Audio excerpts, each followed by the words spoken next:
Today, I want to share some insights from my experiences of combining art and language. And I have two questions. Why talk about pictures? And what is the value of asking open-ended questions? Hello, dzień dobry, and kia ora. My name is Rob. I am a New Zealand-born and trained arts teacher, teaching art with English at the American Elementary School in Gdynia, which is up on the Polish Baltic coast. It's a private bilingual Polish and English elementary school with children from kindergarten through to the 8th grade, and I'm teaching art with students from grades 4 to 8. So my first question, why talk about pictures as a student activity? All my students expect to show me their artwork one-on-one, and I conclude most of my art lessons with a reflect and review session. So, on the one hand, talking about their art is necessary if the students are to explain how their work addresses the art learning goals of each lesson. And this provides opportunities for formative feedback. But from the point of view of language development, there is a deeper, a more profound reason for talking about pictures. When I ask a student to tell me about their picture, they're not very likely to imagine that there is a correct answer or that I know the answer already. They know that they may say anything they wish, and in this moment, they are motivated to create novel English phrases and sentences to accurately express themselves. Thus, they find themselves trying to think in English and to make expressions that they may not have made before and certainly not rehearsed. This frequent activity of talking about their pictures, little by little, can stretch and deepen their language and expression and confidence. Agata created a ghost tiger for our 4th grade 2022 Lunar New Year of the Water Tiger project, which was an open-ended art activity that started with the question, what does water tiger mean to you? There were surfing tigers, a moon tiger, action heroes, and then Agata showed me her ghost drawing. Wow, tell me about your picture. I drew the tiger as a reflection in the water, and you can't see the tiger here pointing to the space between the mushrooms. Why can't we see the tiger there? I asked.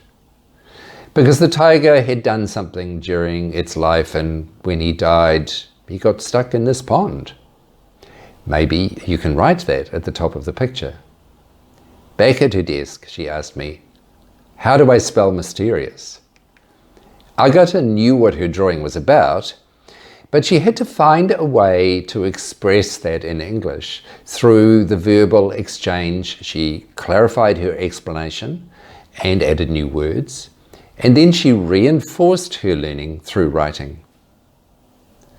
Now, my second question was, what is the value of asking open-ended questions as a teaching method? Asking open questions, I believe, is one of the most reliable ways of encouraging students to think for themselves.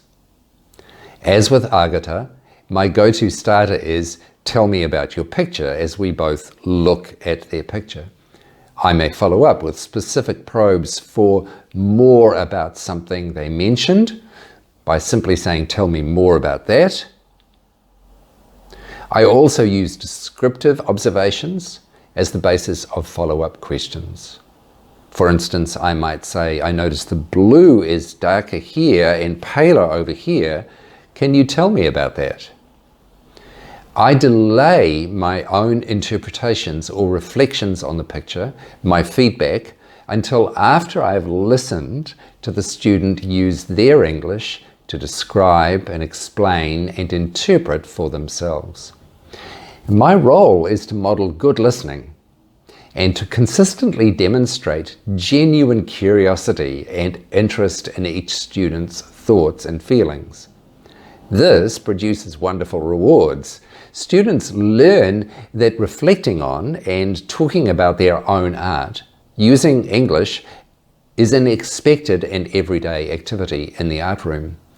Not only is language development deepened, but students also learn that their ideas are valued. This can change the way they work, and language can become woven into their creative activities in new and surprising ways. A recent example was when 13-year-old Susanna responded to our cave art unit. My cave art lesson started with the question, what do we know about cave art? We know they had to make their own drawing materials. There was no shopping 50,000 years ago.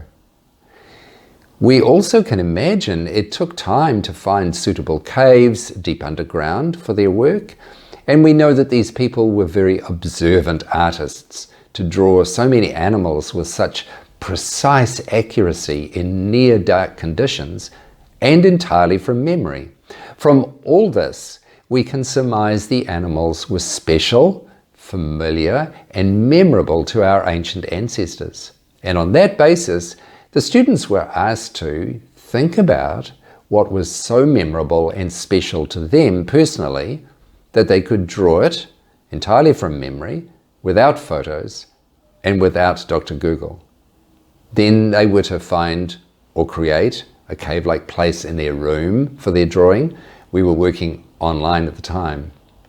And finally, they were to document their work and share their thoughts about the whole project and about their artwork. Susanna's project began with storytelling. After reflecting on what we know about cave art, she decided to invent an imaginary tribe as a backstory for her tiny drawings and the cave she later made in a shelf. Susanna knew that the whole art activity could be treated as an open-ended situation, which she was free to interpret in any way she wished. She wrote, as named by researchers, the Floresco tribe is a Paleolithic tribe found to have occupied the Philippines region. Many of their caves were marked by their tribal symbol shown in the picture below, which has been speculated to show the tribe lived a life close to the stars, meaning that they were close to God and therefore able to benefit from his true powers. The group worshipped animals and believed them to be a connection to God. Whenever God got angry, he sent tigers and lions, strong and perfect seeming creatures, to hunt them down. When he was happy, he brought deer and rabbits to lead them to food. They never killed a thing in their lives and had a solely plant-based diet.